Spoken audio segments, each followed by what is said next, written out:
তো আজকে আমি দেখাচ্ছি আপনাদের সাবমিট অ্যাপিল করার পরে, অনলাইনে অ্যাপিল করার পরে তো সেটা ট্র্যাকিং করা যায় কিভাবে।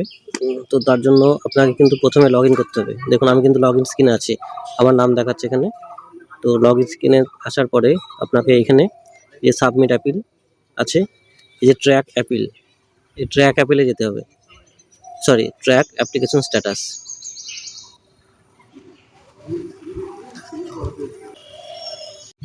আচ্ছা, এখানে track appeal for under individual, এখানে এপিক নাম্বার দিতে হবে। এপিক নাম্বার দেওয়ার পরে সার্চ অথবা এন্টার অ্যাপিল আইডি।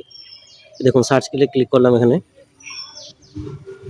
এই সার্চে ক্লিক করার পরে অ্যাপ্লিকেশন আইডি, এখানে ভিউ স্ট্যাটাসটা পেন্ডিং আছে। দেখুন স্ট্যাটাসটা পেন্ডিং আছে, এখানে যদি রিজেক্ট হয়ে যায় সেটা আপনাকে দেখিয়ে দেবে। তো এইভাবে আপনাদের অ্যাপিল হওয়া সাবমিট অ্যাপিলের মানে স্ট্যাটাসটা দেখার জন্য এই প্রসেস অবলম্বন করুন, সবাই দেখতে পাবেন।